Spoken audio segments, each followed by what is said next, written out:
new people have come. Can I just ask again, please, is there anybody from the media here? Could you please self-identify if you're from the media? Okay, fine, thank you very much indeed. And also just to remind you that we have people here from all sorts of different walks of life, different backgrounds, and different viewpoints. Please today, we need to be sensitive to that. Maybe somebody near you has a completely different viewpoint from your own, and we like this whole conference based on mutual respect. Okay, so please bear that in mind. You may find yourself sitting next door to somebody who has completely the opposite viewpoint to your own. So respect is the watchword for us. Okay, now, well, Roger Kister has been getting around and making himself known all over the place, I see. I'm going to sit and watch it from Christian Concern. Roger, you're going to come and talk to us about gender identity, a parent's guide. Roger, please. Let's give Roger a big hand.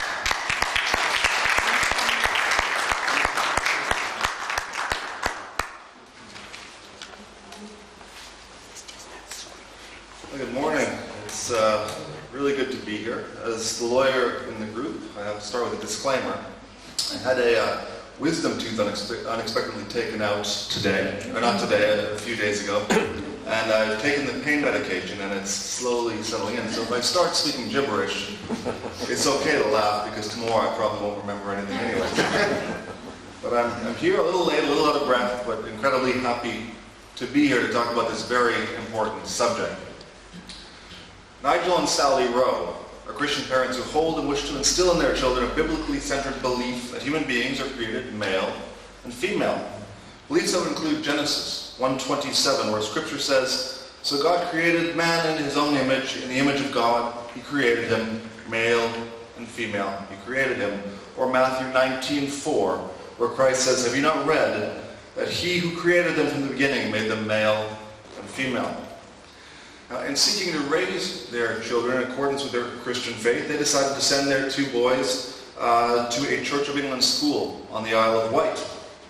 Within 2 school years, both of their children, ages 6 and 8, found themselves in classes with boys who were under their parents and the school's direction to be identified as girls. These are kids that they grew up with and knew very well.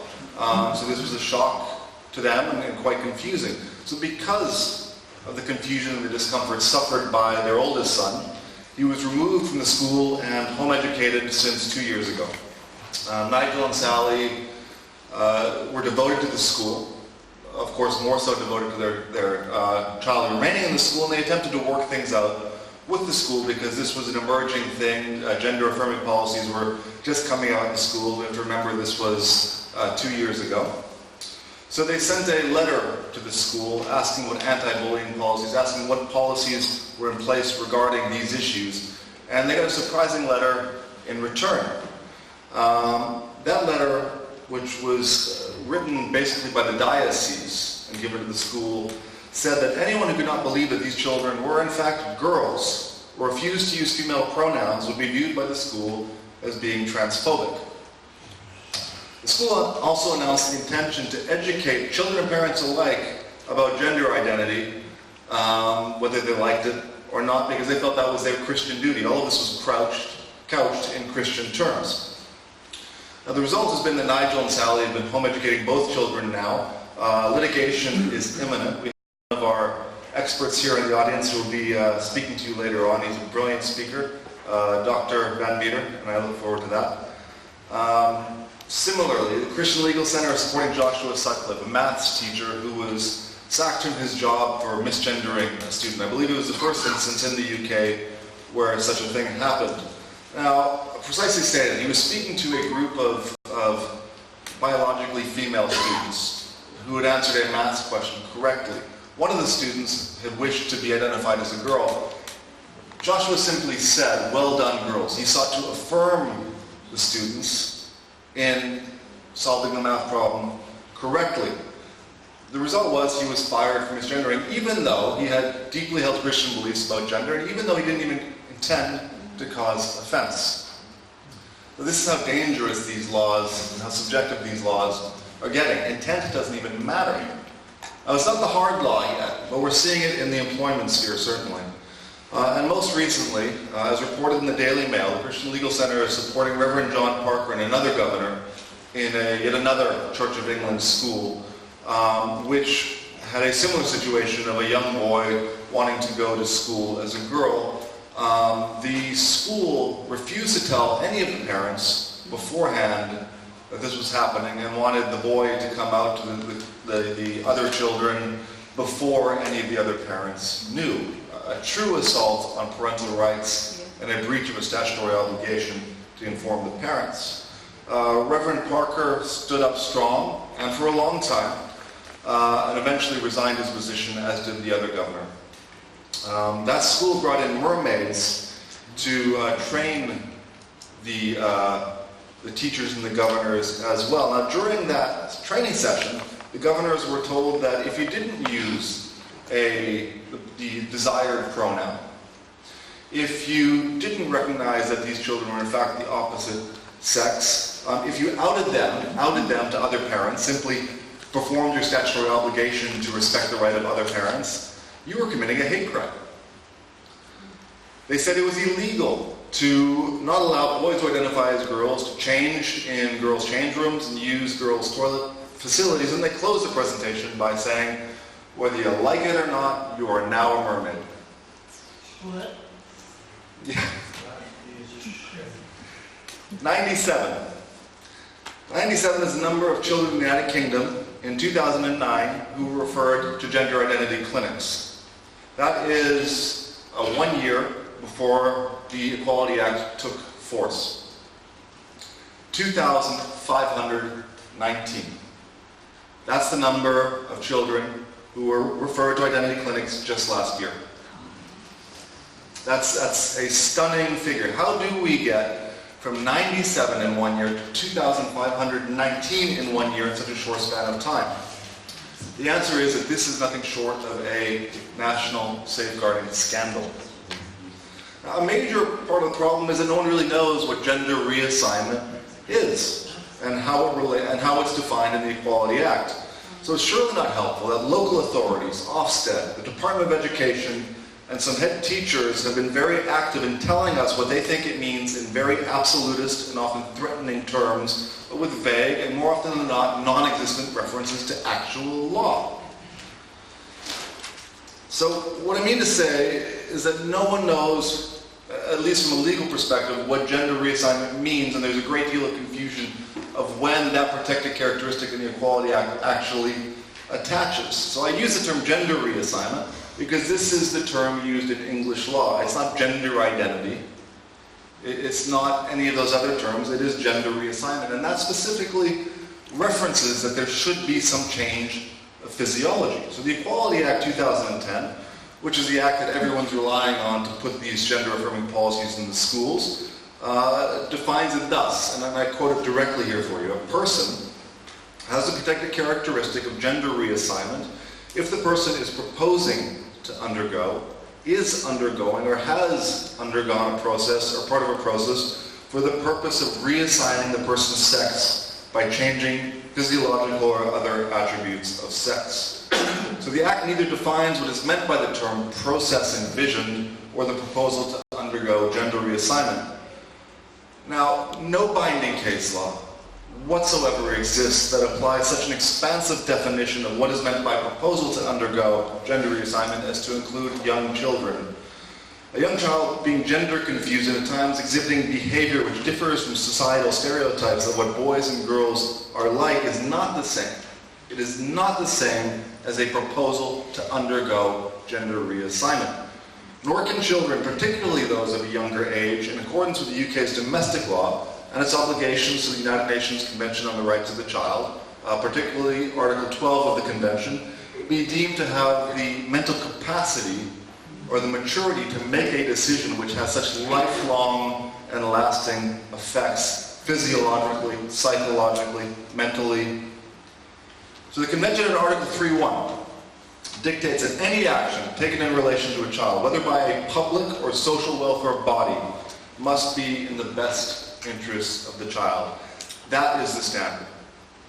Neurologically, the adolescent brain is immature and lacks the adult capacity for risk assessment prior to the early to mid-20s. For me, it was somewhere in the 30s, to be honest.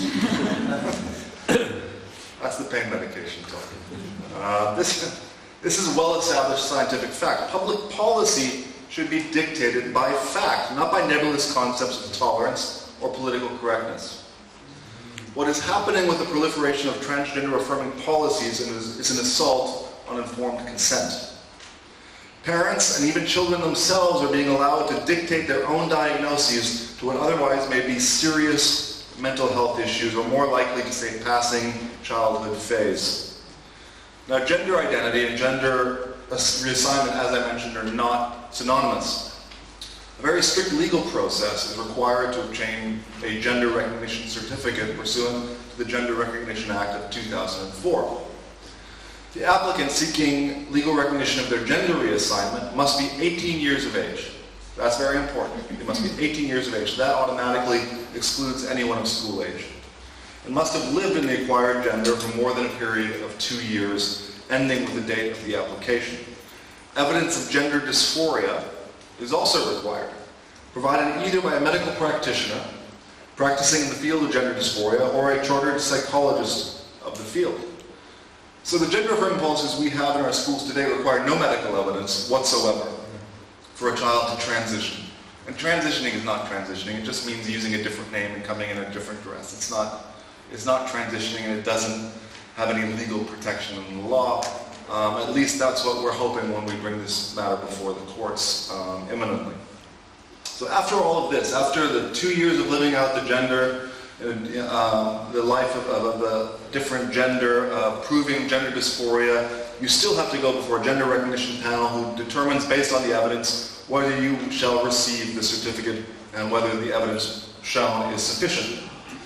So, anti-discrimination law, which is slightly different from this gender recognition material, has been quite sparse on this. So that's why I'm talking about this confusion of what gender reassignment means. But I can say this, leading cases like Croft v. Royal Mail Group have been clear that an overt step must be taken to physically altering one's sex characteristics, precisely stated for gender reassignment. To attract protection under the Equality Act, anatomy does, in fact, matter. Not only does anatomy matter, but so do precise legal definitions. So the Equality Act's definition of gender reassignment is absolutely and unacceptably vague. And the proof of that is that we have 2,536 kids in gender identity clinics today.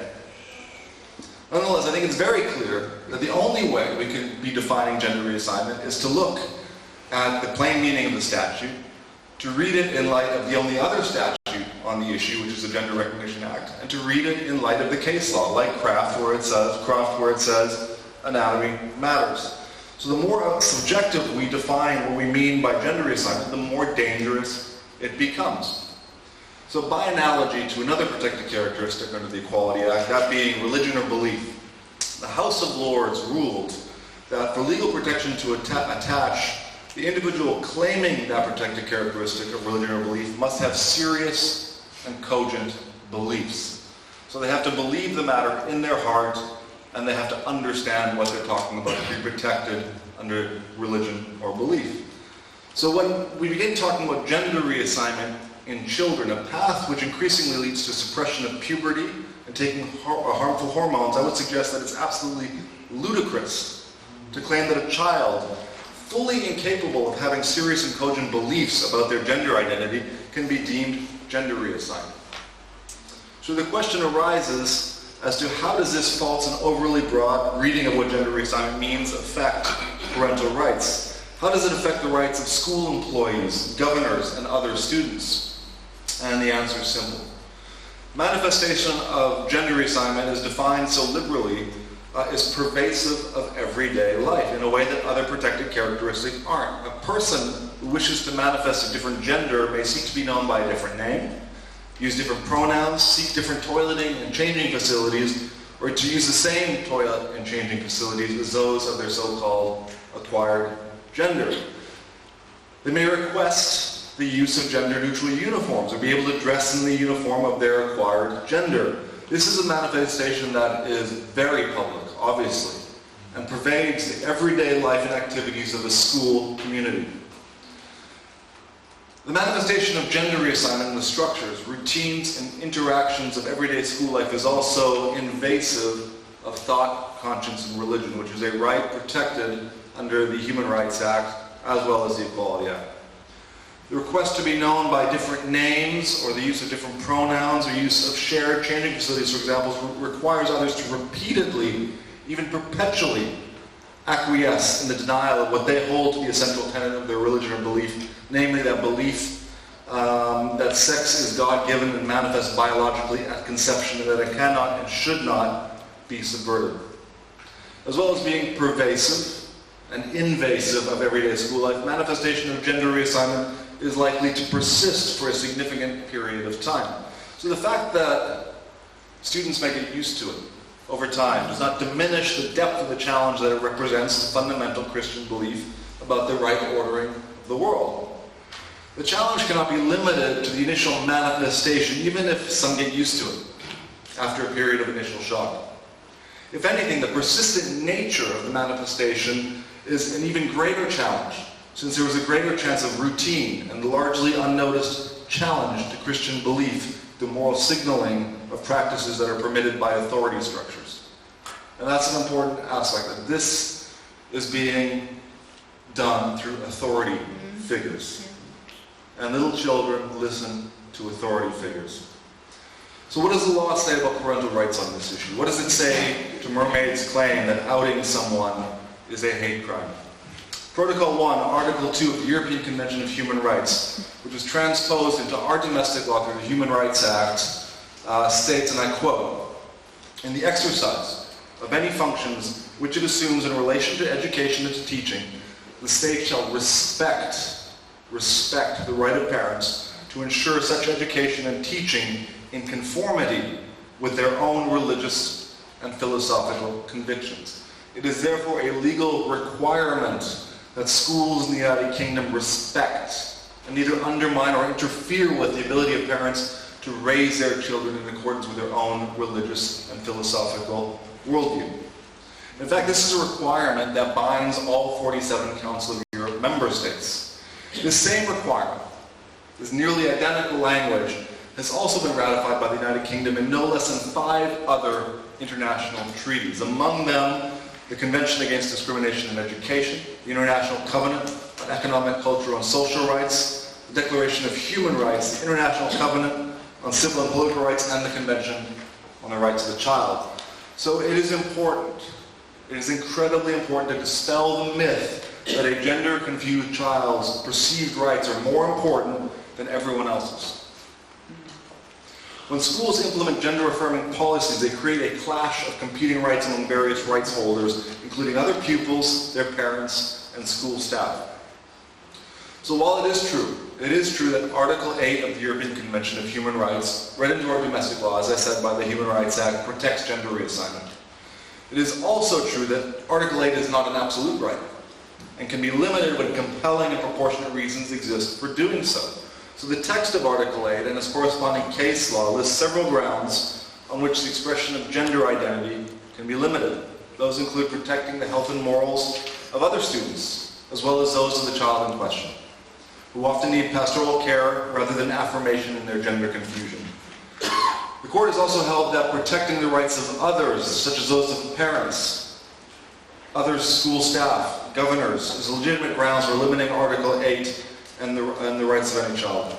So this idea that self-autonomy and self-realization, which are two of the things we've deified in this culture, are not absolute rights. That is a categorically false statement. Equality considerations should never trump parental rights, and they should never, ever trump safeguarding. It's in my opinion that we, the adults, need to grow up here and realize that we cannot be sacrificing our children on the altar of gender identity politics. Tolerance is not inherently good. And in fact, allowing children to be subjected to potentially lifelong physical and emotional trauma in the name of tolerance, I would say, is a moral evil.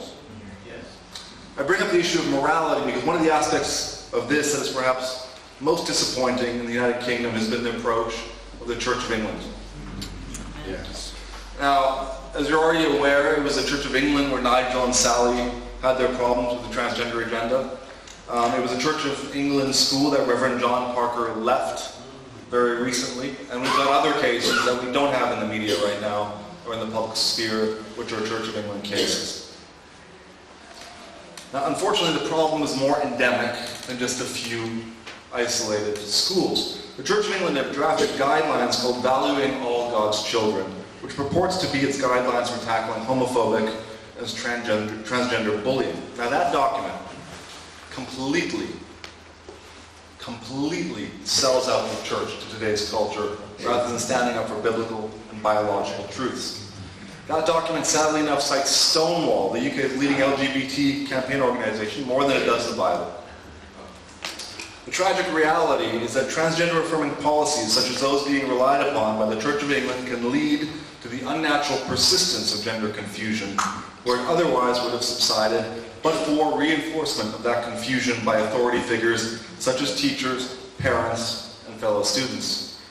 Recently, Melissa Midgen, a gender clinician from the Tavistock, and the Tavistock is an interesting place because a few months ago we would have thought that they would have been solid on this issue. They rely heavily on funding that comes from this boom in children being sent to gender identity clinics. More people are speaking out. Melissa Midgen was, I think, the first to officially come out and say something, and she said in a book review about her experience at the Tavistock that it is both my experience and the argument posited throughout the book that she was reviewing that the current socio-cultural situation is one which has permitted an inflation of the idea that we are indeed co-creating the very notion of the trans kid.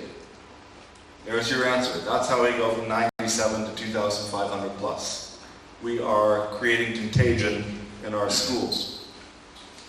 Now, this despite the fact that credible statistics show that 98%, up to 98% of boys who are gender confused cease to be so when they go through puberty. With girls it's a little less, it's about 90%, but it's still an incredible statistic. That means that with boys anyways, only 2 out of 100 boys who identify as gender confused in school, if left alone, would have gender confusion persist through puberty. Now, some researchers say they have identified some factors associated with the persistence of gender dysphoria into adulthood, but the reality is there really is no evidence that any clinician can identify perhaps the 1 in 30 or 40 children for whom gender dysphoria will persist with anything approaching certainty. However well-meaning the intentions of schools implementing so-called gender-affirming policies, the reality is that those policies are unnecessarily perpetuating gender confusion to the long-term detriment and health of the children involved. Even more seriously is that these policies encourage children to take puberty-blocking drugs, as if puberty is some kind of disease, and thereafter hormone treatment, both of which have significant health risks and long-lasting effects. Now, to conclude, let me be clear. School policies which affirm a child in their gender confusion are highly damaging to the children involved. Case in point, Stonewall have suggested that despite a 1/3 decrease in HBT bullying, that is not a small decrease, that is a significant decrease, a 33% decrease in HBT bullying, 84% of young people who identify as transgender still self-harm. 84%. If that is not a safeguarding crisis, I don't know what is. Well, an additional 45% have attempted to take their lives. Leading experts in the area of psychiatry and pediatrics argue that abundant scientific evidence exists showing that transgender-affirming policies do much more harm to the children they are intended to help than they do good, and that it leads to catastrophic outcomes in many of these children. So finally, I would like to thank everyone here. You are the frontline warriors for what is good and what is right in the world. In the UK, I think that statistic that I've repeated a few times shows that we have lost our way. Views that show any dissent from the sexual orthodoxy of the day, and Mike Davidson knows this very well, are quickly marginalized and shouted down. We need more people like you, the people here at this conference more than ever, people willing to stand up for truth no matter what the consequences. Courage is in very short supply these days.